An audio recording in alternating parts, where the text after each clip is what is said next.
ഒന്നാമത്തെ വിഷയം ഈ സർക്കാർ വേഴ്സസ് സമസ്ത. ഇത് ഇന്നൊന്നലെ തുടങ്ങിയതൊന്നുമല്ല. എനിക്ക് എൻ്റെ ഓർമ്മ ശരിയാണെന്നുണ്ടെങ്കിൽ, എല്ലാം കേൾക്കാമെന്ന് വിചാരിക്കുന്നു, യെസ്, ഓർമ്മ ശരിയാണെന്നുണ്ടെങ്കിൽ ഒരു 2022-23 കാലഘട്ടത്തിൽ, അതുപോലെ 23-24 കാലഘട്ടത്തിൽ നമ്മളൊരു വെല്ലുവിളിയായിട്ട് തന്നെ നമ്മൾ വെക്കാറുണ്ടായിരുന്നു. എന്തുകൊണ്ട് ഇസ്ലാമിനെ മാത്രം വിമർശിക്കുന്നു എന്ന് ചോദിക്കുമ്പോൾ നമ്മൾ ചില വിഷയങ്ങൾ എടുത്തു വെച്ചിട്ട് ഓരോ വിഷയത്തിലും എങ്ങനെയാണ് ഈ ഇസ്ലാം അവിടെ വരുന്നത് എന്നുള്ളത് നമ്മൾ ഈ കേരളത്തിലെ കോണ്ടെക്സ്റ്റിൽ മാത്രം സർക്കാരുമായിട്ടുണ്ടായിട്ടുള്ള വിഷയങ്ങളിൽ മാത്രം മറ്റു മതങ്ങളെക്കാൾ കൂടുതലെന്നല്ല, മറ്റു മതങ്ങൾ വരാത്തടുത്ത് ഈ ഇസ്ലാം മതം വരുന്നതും ഇസ്ലാമിലെ ഈ സമസ്ത പോലുള്ള സംഘടനകൾ മുന്നോട്ട് വന്ന് പ്രശ്നങ്ങൾ കുത്തിത്തിരിപ്പുണ്ടാക്കുന്നതും നമ്മൾ കൃത്യമായിട്ട് എണ്ണി ചോദിച്ചതും നമ്മളിവിടെ അതിനെ സംബന്ധിച്ച് ലൈവ് ചെയ്തതും, അതായത് ഓരോ വിഷയം വരുമ്പോൾ ലൈവ് ചെയ്യുന്നത് കൂടാതെ ഒരു മാസം അല്ലെങ്കിൽ ഒരു വർഷം കഴിഞ്ഞപ്പോൾ എല്ലാ വിഷയങ്ങളും കൂടി ഒരുമിച്ച് വെച്ചിട്ട് നമ്മൾ അവലോകനം നടത്തിയത് വരെ നിങ്ങൾ ഓർക്കുന്നുണ്ടാവും. ഇല്ലെങ്കിൽ നമ്മളെ വീഡിയോ അവിടെ ലൈവായിട്ട് കിടപ്പുണ്ട്.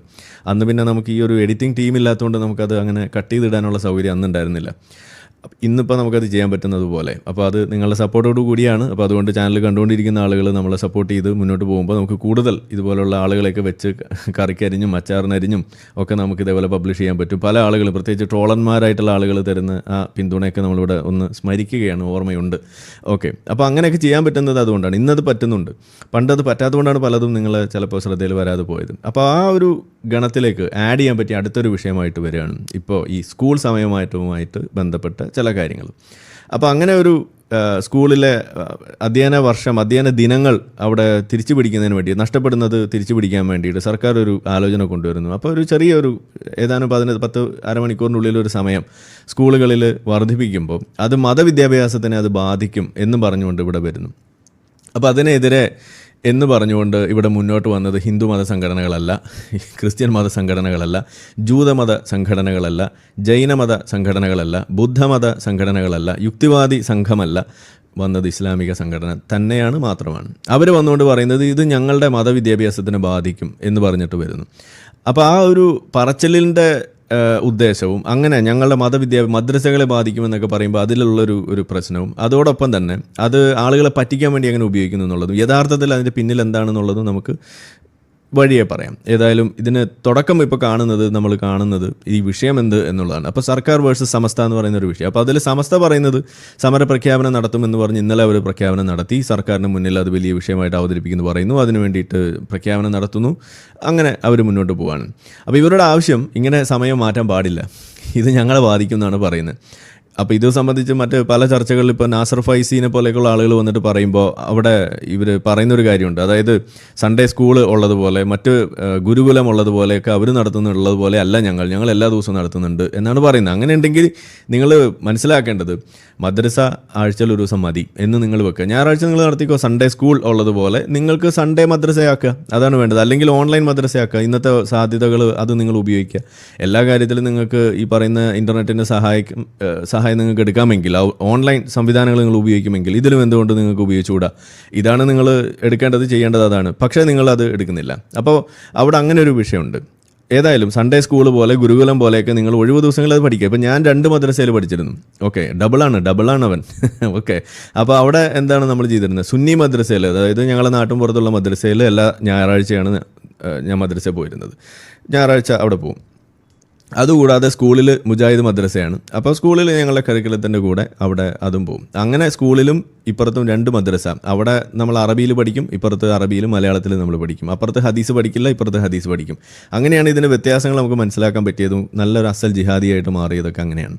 അപ്പോൾ അങ്ങനെ അവിടുന്ന് പോയി ആ വ്യത്യാസം നമുക്ക് മനസ്സിലാക്കാൻ കഴിഞ്ഞതുകൊണ്ട് പണി എളുപ്പമായി എന്ന് നമുക്ക് വേണമെങ്കിൽ പറയാം. പോട്ടെ, ഇതെങ്ങനെ പഠിക്കേണ്ടത് എന്നുള്ളത് മനസ്സിലായത് സ്കൂളിലെ ഈ പറയുന്ന മദ്രസ എന്നാണ്. ഈ സുന്നി മദ്രസ പഠിക്കുമ്പോൾ അത് മനസ്സിലാവാറുണ്ടായിരുന്നില്ല. കാരണം അവരിങ്ങനെ അറബി മലയാളത്തിൽ കുറേ കാര്യങ്ങൾ പറയും, അതുപോലുള്ള പാട്ടും ബൈത്തും അങ്ങനെ നബിദിനമൊക്കെ ആയിട്ട് ഇങ്ങനെ പോയിരുന്നൊരു കാലം അതായിരുന്നു അവിടെ ഉണ്ടായിരുന്നത്. ശബ്ദമൊക്കെയാണെന്ന് വിചാരിക്കുന്നു. ഓക്കെ, അപ്പോൾ ഏതായാലും അങ്ങനെയൊക്കെ പോയവിടത്തുനിന്ന് മാറിയിട്ട് നമ്മൾ ഞായറാഴ്ച മാത്രം പഠിച്ചിട്ടും ഈ സുന്നി മദ്രസയിൽ പഠിപ്പിക്കുന്ന കാര്യങ്ങളൊക്കെ നമുക്ക് പഠിക്കാനുള്ള അവസരം ഉണ്ടായിരുന്നു എന്ന് തന്നെയാണ് അതിൽ നിന്ന് നമ്മൾ മനസ്സിലാക്കുന്നത്. അപ്പോൾ അങ്ങനെ നിങ്ങൾക്ക് ആക്കാം. പക്ഷേ ഇവിടെ അതല്ല, ഇവിടെ മദ്രസ പഠനത്തിന് സമയം മാറ്റില്ല എന്ന് പറഞ്ഞുകൊണ്ട്, പ്രത്യേകിച്ച് വളരെ അശാസ്ത്രീയമാണ് ഈ പറയുന്ന മദ്രസ രീതി എന്ന് പറയുന്നത്. ഒന്ന്, അവിടെ നടക്കുന്ന പീഡനത്തെക്കുറിച്ച് നിങ്ങൾക്കറിയാം. കുട്ടികളുടെ അവസ്ഥ ഒരു രക്ഷയില്ലാത്ത അവസ്ഥയാണ്. എല്ലാ മാസവും 1-2 പീഡനം വെച്ച് നടക്കുന്ന ഒരവസ്ഥ ഈ മദ്രസകളിൽ. 1-2 അല്ല, 6-8 പീഡനങ്ങൾ ഒരു മാസം നടക്കുന്ന അവസ്ഥയാണ് കേരളത്തിലുള്ളത്. അതിൽ ഇപ്പോൾ ഒരു ലേശം ഒരു കുറവ് വന്നതായിട്ട് നമുക്ക് കാണാൻ സാധിക്കുന്നത്. അതിന് ആളുകൾ പറയുന്നത് നമ്മൾ നടത്തിയ എന്തോ പ്രവർത്തനമാണെന്നൊക്കെയാണ്. അങ്ങനെ ക്രെഡിറ്റ് തരുന്നതിന് നമുക്ക് ബുദ്ധിമുട്ടൊന്നുമില്ല, നമ്മളത് എടുത്തിരിക്കുന്നു. എന്തായാലും അത് മദ്രസയിൽ പീഡനം വളരെ കാര്യമായിട്ട് നടക്കുന്നൊരു സ്ഥലമാണ്. അപ്പോൾ അത് വിദ്യാർത്ഥികൾ അത് ശ്രദ്ധിക്കുക, വിദ്യാർത്ഥികളുടെ മാതാപിതാക്കളും അത് ശ്രദ്ധിക്കണം എന്നും കൂടി ഒന്ന് ഓർമ്മിപ്പിക്കുകയാണ്. വെളിച്ചെണ്ണ കാണുമ്പോൾ നിങ്ങൾക്ക് ഓർമ്മ വരണം മദ്രസയിൽ നടക്കുന്ന കാര്യങ്ങൾ. അതുകൊണ്ടാണ് മദ്രസ പീഡനങ്ങൾ നമ്മൾ വെളിച്ചെണ്ണ പീഡനം എന്ന് തന്നെ നമ്മൾ പറയുന്നത്. പോട്ടെ, അപ്പോൾ ഇവിടെ പറയുന്നത് മദ്രസ പഠനത്തിൻ്റെ സമയം മാറ്റില്ല എന്ന് പറഞ്ഞിട്ട് നാസർ ഫൈസി കൂടത്തായി വന്ന് അത് പ്രഖ്യാപിക്കുന്നതാണ് നമ്മളിവിടെ കാണുന്നത്. അത് വന്നു കഴിഞ്ഞപ്പോൾ നമ്മൾ മന്ത്രി വന്നിട്ട് പറയും സ്കൂൾ സമയമാറ്റം ആലോചനയിലില്ല, ഏതെങ്കിലും ഒരു വിഭാഗത്തിന് മാത്രം സൗകര്യം ചെയ്ത് കൊടുക്കാനാകില്ല, സർക്കാരിന് വിരട്ടരുത് എന്ന് പറഞ്ഞിട്ട് നമ്മൾ ശിവൻകുട്ടി വന്നിരിക്കുകയാണ്. ഈ ശിവൻകുട്ടിക്ക് വല്ല ബാധ കയറിയോന്നാണ് ഇപ്പോൾ ഞാനിങ്ങനെ ആലോചിച്ച് പോകാറ്. കാരണം ഇതിപ്പോൾ കഴിഞ്ഞ കുറച്ച് നാൾ ഇപ്പോൾ സൂംബ വിവാദത്തിൽ നമ്മൾ കണ്ടു, അങ്ങനെയൊന്നും തീട്ടൂരമായിട്ട് ഇങ്ങോട്ട് വരണ്ട എന്ന് പറഞ്ഞിട്ട് വരുന്ന ആളുകളുണ്ട്. അപ്പോൾ ഇങ്ങനെ ഈ തീട്ടൂരങ്ങളായിട്ട് വരുന്ന ആ സമയത്ത് പണ്ട് ഇങ്ങനെ ആയിരുന്നില്ല. അപ്പോൾ സമസ്തയ്ക്ക് അടിപ്പെട്ട് അവർക്ക് തീരുമാനം മാറ്റുന്ന കാഴ്ചയാണ് നമ്മൾ പണ്ട് കണ്ടിട്ടുള്ളത്. ഇപ്പോൾ സെക്സ് എഡ്യൂക്കേഷൻ്റെ വിഷയങ്ങൾ വരുമ്പോൾ, അതുകൂടാതെ യൂണിഫോം പരിഷ്കരണത്തിൻ്റെ വിഷയം വന്നപ്പോൾ, അങ്ങനെ പല പല സംഭവങ്ങൾ ഇവിടെ വന്നിരുന്നു. പിന്നെ ഈ ജെൻഡർ ന്യൂട്രാലിറ്റി എന്ന് പറയുന്നൊരു വിഷയം വന്നു കഴിഞ്ഞപ്പോൾ അവിടെയും ഈ പറയുന്നൊരു സമസ്ത കണ്ണുരുട്ടിയെങ്കിലും ഇപ്പോൾ പുതിയ പാഠപുസ്തകത്തിൽ അതൊക്കെ ഇപ്പോൾ ഉണ്ട് എന്നാണ് അറിയാൻ കഴിയുന്നത്. അപ്പോൾ അതായത് സർക്കാർ അന്ന് സമസ്ത പറഞ്ഞപ്പോൾ ഒന്നും ഇങ്ങനെ മിണ്ടാണ്ടൊക്കെ നിന്നിട്ടോ പരസ്യമായിട്ട് എതിർപ്പൊന്നും പറയാതെയൊക്കെ നിന്നിട്ട് രഹസ്യമായിട്ട് ഇത് ചേർക്കുന്ന പണിയാണ് പണ്ട് ചെയ്തിരുന്നതെന്നുണ്ടെങ്കിൽ ഇന്ന് അങ്ങനെയല്ല.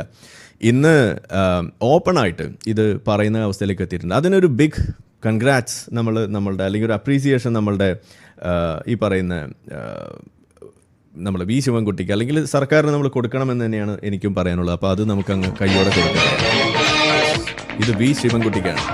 സമസ്തയുടെ മുഖത്ത് നോക്കിയിട്ട് ഇതുപോലുള്ള കാര്യങ്ങൾ പറയാൻ നിങ്ങൾ കാണിക്കുന്ന ആ ധൈര്യം അതിലിരിക്കട്ടെ. ഒരു പൊൻതൂവൽ ഒരു കുതിരപ്പവൻ എന്നാണ് ഇവിടെ പറയാനുള്ളത്. ഓക്കെ, അപ്പോൾ ഏതായാലും പണ്ട് ഒളിച്ചും പാത്തൊക്കെ ചെയ്തിരുന്ന അല്ലെങ്കിൽ എതിർപ്പൊക്കെ തുടക്കത്തിൽ എതിർപ്പൊന്നും കാണിച്ചിരുന്നില്ല, പക്ഷെ പിന്നെ എതിർപ്പ് പരസ്യമായിട്ട് കാണിക്കാതെ കാര്യങ്ങൾ നീക്കി ഇപ്പോൾ പരസ്യമായിട്ട് എതിർപ്പ് പറയുന്നു, വരട്ടാൻ നോക്കണ്ട എന്ന് പച്ചയ്ക്ക് പറയുന്ന അവസ്ഥയിലേക്ക് വന്നിട്ടുണ്ട്. അടുത്തത് എന്താണെന്ന് മിണ്ടാണ്ടിരിക്കട എന്ന് പറയുന്ന അവസ്ഥയിലേക്കാണ് ഇനി വരാൻ പോണത്. അപ്പോൾ അതുകൊണ്ട് കാര്യങ്ങൾ അവിടേക്ക് കൊണ്ടെത്തിക്കുന്ന കാര്യത്തിൽ, അതായത് മുസ്ലിം സമുദായത്തിനും മുസ്ലിം മത നേതാക്കൾക്കും സമൂഹം കൊടുക്കുന്ന ഒരു വിലയൊക്കെ ഉണ്ടായിരുന്നു. ആ വില ഇന്ന് പച്ചയ്ക്ക് പറഞ്ഞാൽ അതിന് ഒരു വർഗീയ കൂട്ടമാണ് എന്ന് പച്ചയ്ക്ക് വിളിപ്പിക്കുന്ന തരത്തിലേക്ക് ഇത് മാറുന്നു എന്നതാണ് ഇവിടെ വരുന്നത്. അത് സ്വന്തം നില കുഴപ്പത്തിലേക്ക് കൊണ്ടെത്തിക്കുന്നതും ഈ മുസ്ലിങ്ങളെ മുഴുവൻ സമസ്തയുടെ അച്ചിലിട്ടിട്ട് കാണാനും മുസ്ലിങ്ങൾ മുഴുവൻ ഇങ്ങനെയാണ് എന്ന് പറയാനുള്ള വഴിയാണ് സത്യത്തിൽ ഈ സമസ്ത ഇവിടെ ഒരുക്കുന്നത് എന്നുള്ളത് ഓർത്തേക്കാം. മുസ്ലിങ്ങളെ നിങ്ങൾ കൊലയ്ക്ക് കൊടുക്കുകയാണ് സമസ്ത. ഇത് ഇനിയെങ്കിലും ഒന്ന് മനസ്സിലാക്കുക. കാരണം ഈ തരത്തിലുള്ള കമൻറ്റ്സ് വരുമ്പോൾ ഇതിൻ്റെ താഴെ വരുന്ന കമൻറ്റുകൾ നിങ്ങളെടുത്ത് നോക്കുമ്പോൾ സാധാരണ വിശ്വാസികളാണ് ഇതിന് സപ്പോർട്ടുമായിട്ട് വരുന്നത്. അങ്ങനെ സപ്പോർട്ടുമായിട്ട് വിശ്വാസികൾ വരുന്നൊരവസ്ഥയും കൂടി ഉണ്ടാകുമ്പോൾ ഇത് എല്ലാ വിശ്വാസികളും ഇങ്ങനെയാണ്, ഇതിലേതാണ് സമസ്തയെ അനുകൂലിക്കുന്ന വിശ്വാസി, ഇതിലേതാണ് സമസ്തയെ അനുകൂലിക്കാത്ത വിശ്വാസി എന്നുള്ളത് തിരിച്ചറിയാൻ കഴിയില്ല. ഈ സ്റ്റേറ്റ്മെൻറ്റ് പറയുമ്പോൾ നിങ്ങൾക്ക് ഓർമ്മയുണ്ടാവും ഏത് മുസ്ലിമാണ് തീവ്രവാദത്തെ അനുകൂലിക്കുന്നത്, ഏത് മുസ്ലിമാണ് തീവ്രവാദത്തെ അനുകൂലിക്കാത്തതെന്ന് നിങ്ങൾക്ക് കാണാൻ കഴിയില്ല എന്ന് നമ്മൾ പണ്ട് പറയാറുള്ളത് പോലെ തന്നെ സമസ്തയുടെ വിഷയം വരുമ്പോൾ ഏത് വിഷയം നിങ്ങളെടുത്തോ അതിൽ ഏത് മുസ്ലിമാണ് ഇതിനെ അനുകൂലിക്കുന്നത്, ഏത് മുസ്ലിമാണ് അനുകൂലിക്കാത്തത് എന്ന് തിരിച്ചറിയാൻ പറ്റാത്ത ഒരവസ്ഥയിലേക്ക് കാര്യങ്ങൾ കൊണ്ടെത്തിക്കുന്നത് ആരാണ്? അത് ഇടതുപക്ഷമല്ല, എക്സ് മുസ്ലിങ്ങളല്ല, അത് സമസ്ത തന്നെയാണ്.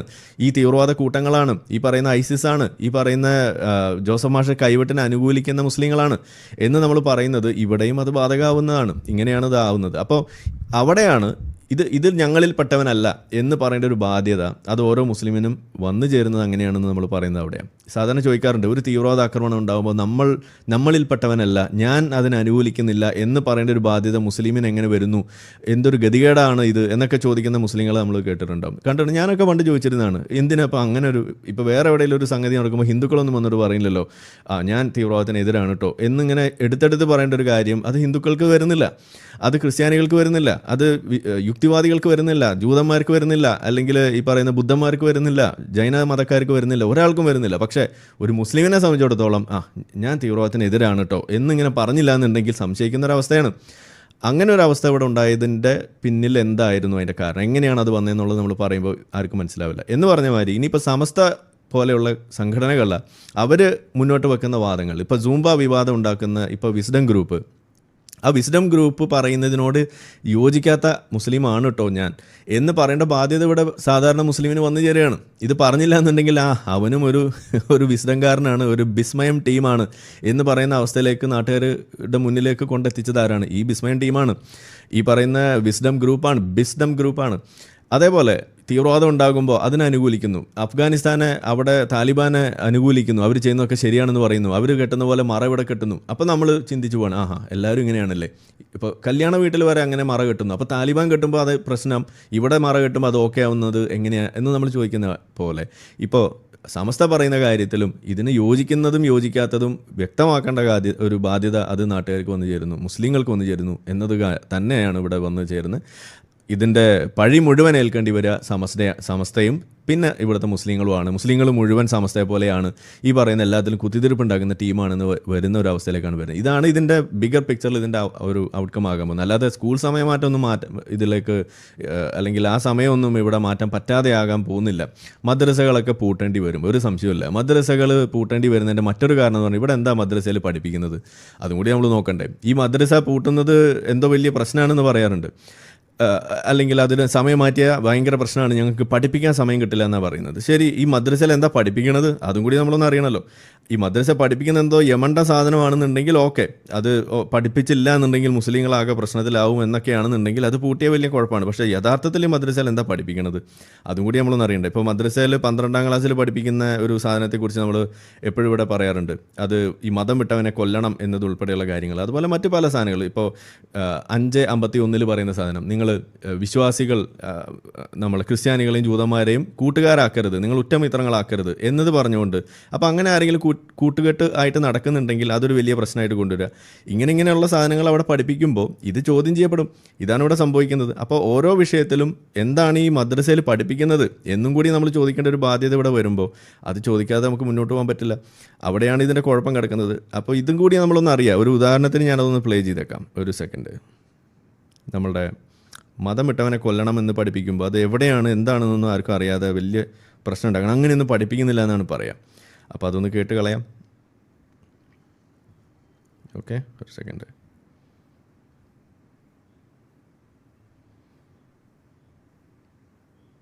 ഇതൊക്കെ ഇവിടെ കാലങ്ങളായിട്ട് പറഞ്ഞ് തേഞ്ഞ കാര്യങ്ങളാണ്. എന്നാലും ഒരു ലൈവ് ആകുമ്പോൾ അതും കൂടി കൊണ്ട് കേട്ടാൽ നല്ലതാണല്ലോ.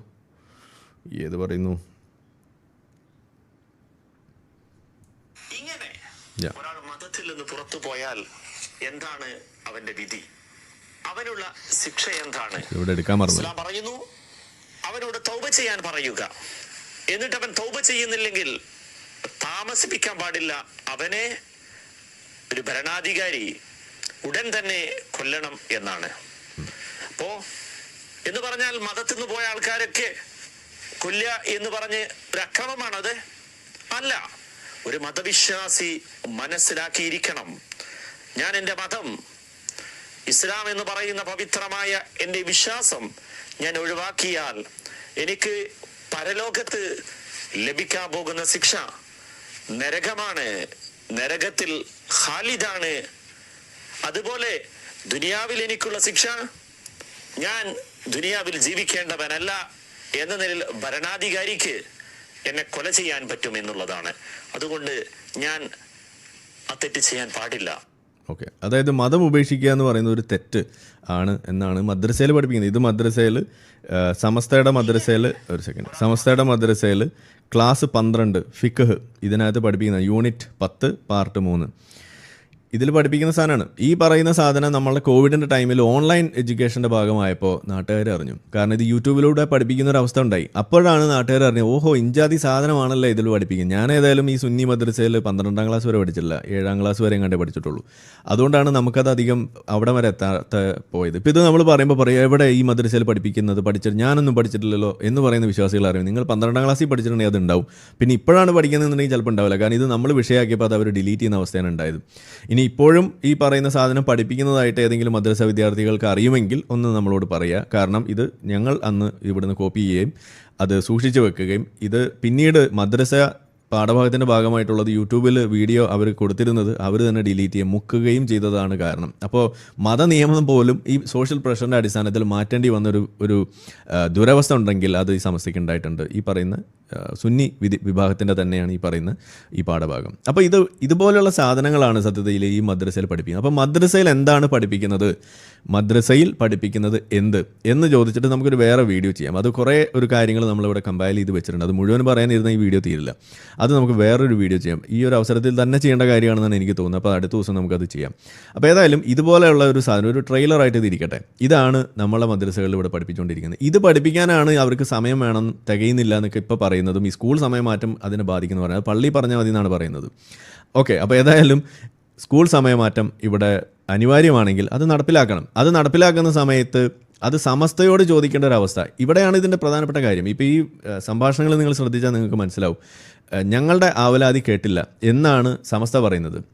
അപ്പോൾ സർക്കാരിൻ്റെ ഭാഗത്ത് നിന്നിട്ട് നിങ്ങളൊന്ന് ആലോചിച്ച് നോക്കുക. നിങ്ങൾ സർക്കാരിന് ഈ പറയുന്ന വിഷയത്തിൽ ഒരു തീരുമാനമെടുക്കാനുള്ള ഒരു അവകാശം, അല്ലെങ്കിൽ അതിൻ്റെ എന്താണ് ആ തീരുമാനമെടുത്ത് മുന്നോട്ട് പോകേണ്ട ബാധ്യത ആർക്കാണുള്ളത്? അതുള്ളത് സർക്കാരിനാണുള്ളത്. അങ്ങനെയുള്ള സമയത്ത് ഇത് ആർക്കെങ്കിലും എതിർപ്പുണ്ടോ, അത്താഴ പ്രശ്നക്കാരെങ്കിലും ഉണ്ടോ എന്ന് ചോദിക്കേണ്ട ഒരു അവസ്ഥ, അല്ലെങ്കിൽ അങ്ങനെ ഒരു ആവശ്യം അത് സർക്കാരിന് മുന്നിലില്ല. കാരണം എന്താണ്, സർക്കാർ ഇതിൻ്റെ പോളിസി മേക്കിംഗ് ബെഞ്ചിലിരിക്കുമ്പോൾ അവർ നോക്കേണ്ട എന്താണ്, ഇത് ചെയ്യാനുള്ള വഴികൾ എന്തൊക്കെയാണ്, ഇത് ന്യായമായിട്ടുള്ള വഴിയാണോ, ഇതിന് ലീഗലായിട്ടുള്ള സ്റ്റാൻഡിങ് ഉണ്ടോ, ഇത് കോൺസ്റ്റിറ്റ്യൂഷണലി ഇത് കറക്റ്റാണോ, ഇതിന് ശാസ്ത്രീയമായിട്ടുള്ള മറ്റുള്ള സംവിധാനങ്ങളിലൂടെ നോക്കുമ്പോൾ ഇതിന് എന്തെങ്കിലും കുഴപ്പമുണ്ടോ, ഇതിന് ലോക മാതൃകകളുണ്ടോ, ഇതൊക്കെ നോക്കിയിട്ട് ഇത് ചെയ്യാവുന്നതാണ്, ഇത് ചെയ്യേണ്ടതാണ് എന്ന് മനസ്സിലായാൽ അത് ചെയ്യുക. ആ സമയത്ത് അത്താഴ പ്രശ്നക്കാരുണ്ടോ, ഏതെങ്കിലും കുരുപൊട്ടുന്ന വിശ്വാസികൾ ഇവിടെ ഉണ്ടോ എന്ന് ചോദിച്ചിട്ട് ഈ പറയുന്ന ഒരു സംവിധാനം നടപ്പിലാക്കേണ്ട ഒരു ബാധ്യത അങ്ങനെയല്ല, അതിൻ്റെ രീതിയല്ല ഈ പറയുന്ന ഈ സംഗതിയിലുള്ളത്. ഇത് ശരി, ഈ പറഞ്ഞ ഇത് നടപ്പിലാക്കേണ്ടതാണെങ്കിൽ നടപ്പിലാക്കുക എന്നതാണ് സർക്കാരിന് മുന്നിലുള്ള വഴി.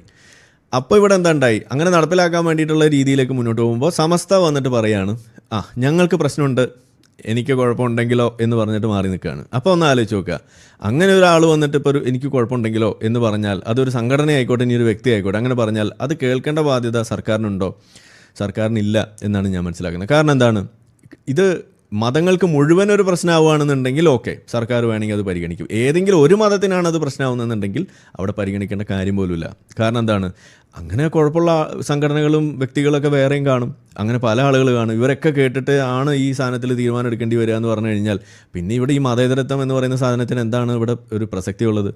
അതും ഈ വിഷയം ഞങ്ങൾക്ക് പറ്റില്ല എന്ന് പറഞ്ഞു കഴിഞ്ഞാൽ അത് മതത്തിനെ ബോധ്യപ്പെടുത്തി, മത മേലധികാരികളെ ബോധ്യപ്പെടുത്തിയിട്ട് വേണം അത് ചെയ്യേണ്ടി വരിക എന്ന് പറഞ്ഞു കഴിഞ്ഞാൽ പിന്നെ ഈ മതേതരത്വം എന്ന് പറയുന്ന സാധനം എന്താണ്, എവിടെയാണ് ഇരിക്കുന്നത്? അപ്പോൾ ഒന്ന് ആലോചിച്ച് നോക്കൂ. അതായത് നമ്മുടെ നാട്ടിൽ ഇപ്പോൾ ഭരിച്ചുകൊണ്ടിരിക്കുന്ന കമ്മ്യൂണിസ്റ്റ് ഗവൺമെൻറ്, അല്ലെങ്കിൽ ആ പേരിൽ പറയുന്ന ഒരു സാധനം, എന്തായാലും ഒരു സ്യൂഡോ കമ്മ്യൂണിസ്റ്റ് ഗവൺമെൻറ്, അവർ എന്താ ചെയ്യുന്നത്, അവർ ഈ ഒറിജിനൽ കമ്മ്യൂണിസം പുറത്തെടുക്കുന്നത് ഹർത്താലിൻ്റെ സമയത്ത് മാത്രമാണ്. അത് വേറെ വിഷയം, പോട്ടെ, കഴിഞ്ഞ ദിവസം നമ്മൾ കണ്ടു. അങ്ങനെയുള്ള കൂട്ടം അവരത് ചെയ്യുമ്പോൾ, മതേതരമായിട്ട് അത് ചെയ്യാൻ വേണ്ടിയിട്ട് ശ്രമിക്കുമ്പോൾ ഇവർ പറയുന്നത് അത് പറ്റില്ല, ഞങ്ങളുടെ അനുവാദം കൂടി വേണം, ഞങ്ങൾക്ക് എന്തെങ്കിലും കുഴപ്പമുണ്ടെങ്കിൽ അതും കൂടി പരിഗണിച്ചിട്ട് വേണം നിങ്ങളത് നടത്തേണ്ടത് എന്ന് പറയുമ്പോൾ ഇവിടെ തിരിച്ച് നിങ്ങളൊന്ന് ആലോചിച്ച് നോക്കുക. ഇവിടെ ഈ പറയുന്ന സമയത്ത്, ഈ ഒരു കാലഘട്ടത്തിൽ, അല്ലെങ്കിൽ ഇനി വരുന്ന കാലഘട്ടത്തിൽ സമസ്തയ്ക്കൊക്കെ ഇൻഫ്ലുവൻസ് ചെയ്യാൻ പറ്റുന്ന ഒരു മുസ്ലിം മെജോറിറ്റി ആയിട്ടുള്ള ഒരു സംവിധാനമാണ് ഇവിടെ ഭരിക്കുന്നതെന്ന് നിങ്ങൾ വിചാരിക്കും. മുസ്ലിം ലീഗാണ് ഭരിക്കുന്നതെന്ന് വിചാരിക്കുക. എന്തായിരിക്കും ഇവിടുത്തെ അവസ്ഥ എന്ന് ആലോചിച്ച് നോക്കും. അതായത് അവരുടെ കാര്യം പറയുന്നു, ഇങ്ങനെയുള്ള പല പല വിഷയങ്ങൾ വരുമ്പോൾ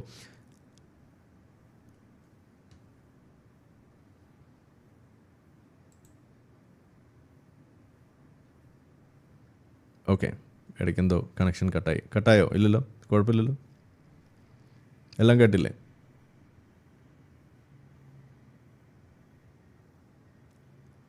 ഓക്കെ അല്ലേ? Okay, yes. അപ്പോൾ ഓരോ വിഷയത്തിലും ഇങ്ങനെ മതത്തിൻ്റെ കണ്ണിലൂടെ കണ്ടുകൊണ്ട് അത് നടപ്പിലാക്കാൻ വേണ്ടി നോക്കുന്ന ഒരു രീതി, അത് ഭരണത്തിലില്ലാതെ തന്നെ നമ്മളിപ്പോൾ കാണുകയാണ്. അപ്പോൾ ഇനി ഇവർ ഭരണത്തിൽ വന്നാൽ, ഇവർക്ക് മേൽക്കായി കിട്ടുന്ന ഒരു അവസ്ഥയിൽ ഭരണത്തിൽ വന്നാൽ എന്തായിരിക്കും സംഭവിക്കുക എന്ന് നിങ്ങളൊന്ന് ആലോചിച്ച് നോക്കുക. ഇവിടെയാണ് നമ്മൾ പറയുന്നത്, ഇന്ത്യ ഇന്നൊരു മതേതര ജനാധിപത്യ രാജ്യമായിട്ട് ഇരിക്കുന്നതിൻ്റെ കാരണം, ഒരേ ഒരു കാരണം, മുസ്ലിം ഭൂരിപക്ഷമായിട്ടുള്ള സംവിധാനങ്ങൾ, അല്ലെങ്കിൽ മുസ്ലിങ്ങൾ തീരുമാനിക്കുന്ന തരത്തിലുള്ള സംവിധാനങ്ങൾ ഇവിടെ മെജോറിറ്റി അല്ലാത്തതുകൊണ്ട്, അവർ ഭരണത്തിൽ വരാത്തതുകൊണ്ട് മാത്രമാണ്. ഇവിടെ ഹിന്ദുക്കൾ, മതേതരമായിട്ട് ചിന്തിക്കുന്ന ഹിന്ദുക്കൾ, അല്ലെങ്കിൽ ആ സംവിധാനങ്ങൾ ഇവിടെ ഭരണപക്ഷം ആയി മാറിയതുകൊണ്ടും അവർ ഭൂരിപക്ഷമായിരിക്കുന്നതുകൊണ്ട് മാത്രമാണ് ഇന്ത്യ ഇന്ന് ജനാധിപത്യ മതേതര രാഷ്ട്രമായിട്ടിരിക്കുന്നത്. അവരിൽ ഈ പറയുന്ന തീവ്ര സ്വഭാവമുള്ള ആൾക്കാരും ഉണ്ടാകാം, അതിൽ ഈ പറയുന്ന ഹിന്ദുത്വവാദികളുണ്ടാകാം, ഒക്കെ ഉണ്ട്, ശരിയാണ്. പക്ഷേ അവർ ഉണ്ടായിട്ട് പോലും ഇന്ന് ഇന്ത്യ ഇത്ര കാലമായിട്ട് സ്വാതന്ത്ര്യം ലഭിച്ച് ഇത്ര നാളായിട്ട് നമ്മളൊരു മതേതര ജനാധിപത്യ രാജ്യമായിട്ട് ഇരിക്കുന്നത് ഹിന്ദുക്കൾ ഭൂരിപക്ഷമായതുകൊണ്ട് തന്നെയാണ്. അത് നമ്മളിവിടെ അടിവരയിട്ട് പറയേണ്ടി വരുന്നൊരു അവസ്ഥ ഇവിടെ ഉണ്ട്. ഇത് നമ്മൾ പറയുമ്പോൾ നമ്മളെ സംഖ്യയാകുമായിരിക്കും, ഞാൻ കാര്യമാക്കുന്നില്ല. പണ്ട് ഇത് പേടിച്ചിട്ട് നമ്മളിത് പറയാതൊക്കെ ഇരിക്കുമായിരുന്നു. ഇപ്പോൾ നമ്മളുടെ ഈ വിഷയത്തിൽ നമ്മളുടെ ഒരു കെ മുഹമ്മദ് ഇതേ ഒരു അഭിപ്രായം പറഞ്ഞിരുന്നു. നമ്മളുടെ അയോധ്യ ആ വിഷയം വന്ന സമയത്ത് അവിടെ ബാബറി മസ്ജിദിൻ്റെ എക്സ്കവേഷനൊക്കെ നടത്തി അതിൻ്റെ അവശിഷ്ടങ്ങൾ കണ്ടെത്തി അവിടെ അമ്പലം ഉണ്ടായിരുന്നു അതിൻ്റെ അടിയിൽ എന്ന് കണ്ടെത്തിയ വ്യക്തിയാണ്. ആളൊക്കെ പച്ചയ്ക്ക് പറയുമ്പോൾ ആളെ ഉടനെ സംഖ്യയാക്കുക എന്നുള്ളതാണ് നമ്മളിവിടെ കാണുന്നത്. പക്ഷേ അതല്ല, ഇത് നമ്മൾ പറയേണ്ട ഒരു ഘട്ടമാണ് ഇതുള്ളത്. ഇന്ത്യ മതേതരമായിട്ട് നിലനിൽക്കണോ, ഇന്ത്യ ഒരു ജനാധിപത്യ സംവിധാനമായിട്ട് നിലനിൽക്കണോ, നിങ്ങൾ ഒറ്റ കാര്യം ശ്രദ്ധിച്ചാൽ മതി, ഇവിടെ മുസ്ലിം ഭൂരിപക്ഷമുള്ള സംവിധാനങ്ങൾ ഭരണപക്ഷത്ത് വരാതെ നോക്കുക എന്നുള്ളത് തന്നെയാണ് പച്ചയ്ക്ക് പറഞ്ഞാൽ നമ്മൾ ചെയ്യേണ്ടത്. ഇല്ലാന്നുണ്ടെങ്കിൽ ഇമാതിരി ടീംസ്, ഇതിപ്പോൾ നമ്മൾ തീവ്രവാദത്തെക്കുറിച്ചൊന്നും അല്ല ഈ പറയുന്നത്, അല്ലെങ്കിൽ ഏതെങ്കിലും വിധേന ഒരു ഐസിസിനെ കുറിച്ചോ അൽഖ്വയ്ദയെക്കുറിച്ചോ ഒന്നുമല്ല, വെടിവെച്ചതിനെ കുറിച്ചോ ഒന്നുമല്ല പറയുന്നത്. ജനങ്ങളുടെ അടിസ്ഥാനപരമായിട്ടുള്ള കാര്യങ്ങളിൽ ഇവരെങ്ങനെയാണ് മതത്തെ ഉയർത്തി വെക്കുന്നത്, മതേതര മൂല്യങ്ങളെ ഇടിച്ചു താഴ്ത്തുന്നതും എന്നത് മാത്രമാണ് നമ്മളിവിടെ കാണുന്നുള്ളൂ. അതിനെ മാത്രമേ നമ്മൾ പരാമർശിക്കുന്നുള്ളൂ. അവിടെ പോലും ഇവർ ഫെയിലാവുന്നു. ഇതുകൊണ്ട് തന്നെയാണ് നമ്മൾ പറയുന്നത് ഒരു കാരണവശാലും അവരൊരു ഭരണപക്ഷത്തേക്ക് വരും. നമ്മളിപ്പോൾ യൂറോപ്പിലേക്കൊക്കെ പല കാര്യങ്ങളും നോക്കിയിട്ട് പറയാറുണ്ട്. അവിടെ ലണ്ടനിൽ അങ്ങനെ സംഭവിക്കുന്നു, ലണ്ടനിസ്ഥാനാകുന്നു, മേയർ മുസ്ലിം ആകുന്നു എന്നൊക്കെ പറയുമ്പോൾ നമുക്ക് അത് കാണുമ്പോൾ അങ്ങനെ പറയാൻ സാധിക്കുന്നു. മറ്റു പല ആളുകൾ അവിടെ അത് പറഞ്ഞുകൊണ്ടിരിക്കുകയും ചെയ്യുന്നത് ഇത് പറയേണ്ട ആളുകൾ ഇത് പറയാതെ ഇന്നിപ്പോൾ അവരത് ഏറ്റുവാങ്ങുന്ന ഒരു അവസ്ഥയിലേക്ക് വന്നിരിക്കുന്നു എന്നതുകൊണ്ട് തന്നെയാണ് അവർ പച്ചയ്ക്ക് പറയുന്നത്. എന്താണ്, ലണ്ടനിൽ ഒരു ഇലക്ഷന് വോട്ട് ചോദിക്കുമ്പോൾ അവർ ഉയർത്തി വെക്കുന്നത് ഗാസയിലെ പ്രശ്നവും അതല്ലെങ്കിൽ മറ്റു മുസ്ലിങ്ങൾ നേരിടുന്ന പ്രശ്നവും എന്ന് പറഞ്ഞിട്ടാണ് ഇറങ്ങി തിരിച്ചിട്ട് പള്ളിയിലൊക്കെ കയറി വോട്ട് നേടുന്നത്. എന്താണോ നമ്മളിവിടെ കാണുന്നത് അത് തന്നെയാണ് അവിടെ കണ്ടുകൊണ്ടിരിക്കുന്നത്. ഇതുകൊണ്ടാണ് നമ്മൾ പറയുന്നത്. അപ്പോൾ അങ്ങനെയുള്ള ഒരു ഘട്ടത്തിലൂടെയാണ് നമ്മൾ പോകുന്നത്. ആ തിരിച്ചറിവിനുള്ള സമയമായി എന്നാണ് ഈ ഒരു വിഷയം നമ്മൾ ഓർമ്മിപ്പിക്കുന്നത്. ഏതായാലും ഈ ഒരു വിഷയം ഞാനിവിടെ ഒന്ന് കൺക്ലൂഡ് ചെയ്യുകയാണ്. സമസ്ത എന്നല്ല, ഏത് മുസ്ലിം ബോഡീസും നമ്മളുടെ മതേതര സംവിധാനങ്ങളിൽ മതേതരമായിട്ട് കോൺസ്റ്റിറ്റ്യൂഷണലി തീരുമാനങ്ങൾ എടുക്കുന്ന ഒരു സമയത്ത് അവരോടും കൂടി ചോദിച്ചിട്ടേ എടുക്കാവുള്ളൂ എന്ന ഒരു കീഴ്വഴക്കം സൃഷ്ടിക്കാൻ വേണ്ടി നോക്കുന്നു. അതിനെ നമ്മൾ കരുതണം, അതിനെ തടയണം. തടയുന്നതിൽ ഇന്ന് ഈ പറയുന്ന സർക്കാർ വിജയിക്കുന്നു. വി ശിവൻകുട്ടി അതിനകത്ത് വളരെ മികച്ച രീതിയിൽ അതിന് മുന്നോട്ട് വരുന്നുണ്ട്. ആൾക്ക് അതിൽ ഒരു അഭിനന്ദനം നമ്മൾ കൊടുക്കുകയാണ്. ആ രീതിയിൽ തന്നെയാണ് മുന്നോട്ട് പോകേണ്ടത്. ഇത്തരം തീട്ടൂരങ്ങൾ ഇറക്കുന്ന മതസംഘടനകൾ, അത് ഏത് സംഘടനയായാലും അതിനെ ആ അകലത്തിൽ തന്നെ നിർത്തി പോയില്ല എന്നുണ്ടെങ്കിൽ മതേതര സംവിധാനങ്ങൾ തകരും, മതേതര രീതികൾ തകരും, ജനാധിപത്യത്തെ തന്നെ അത് കുഴിച്ചു മൂടുമെന്നാണ് എനിക്കിവിടെ ഓർമ്മിപ്പിക്കാനുള്ളത്. അപ്പോൾ അത് ഒന്ന് ഇവിടെ പറയണമെന്ന് വിചാരിച്ചു. അപ്പോൾ നമ്മളെ വീഡിയോ കണ്ടുകൊണ്ടിരിക്കുന്ന ആളുകൾ ചാനൽ സബ്സ്ക്രൈബ് ചെയ്തിട്ടില്ല എന്നുണ്ടെങ്കിൽ അത് ചെയ്ത് നമ്മളെ സപ്പോർട്ട് ചെയ്യുക. മറ്റു രീതിയിൽ സപ്പോർട്ട് ചെയ്യാൻ ആഗ്രഹിക്കുന്ന ആളുകൾക്ക് അതിൻ്റെ ഡീറ്റെയിൽസ് ഡിസ്ക്രിപ്ഷനിലുണ്ട്. നിങ്ങളുടെ ഓരോ ലൈക്കും ഷെയറും അതുപോലെ കമൻ്റ് ഇടുന്നതും ഈ വീഡിയോ അതിൻ്റെ താഴെ വരുന്ന കമൻറ്റുകൾക്ക് നിങ്ങൾ പ്രതികരിക്കുന്നതെല്ലാം തന്നെ വീഡിയോയുടെ റീച്ച് കൂടുന്നതിന് വലിയ തോതിൽ ഉപകാരപ്പെടുന്ന സംഗതിയാണ്. അപ്പോൾ അതുകൊണ്ട് അതിൽ നിങ്ങൾ ഏർപ്പെടണം എന്നും കൂടി ഞാൻ അഭ്യർത്ഥിക്കുകയാണ്. മറ്റുള്ള രീതിയിലുള്ള സപ്പോർട്ട് തുടർന്നും നിങ്ങളുടെ ഭാഗത്തുനിന്നുണ്ടാവും എന്ന് പ്രതീക്ഷിക്കുന്നു.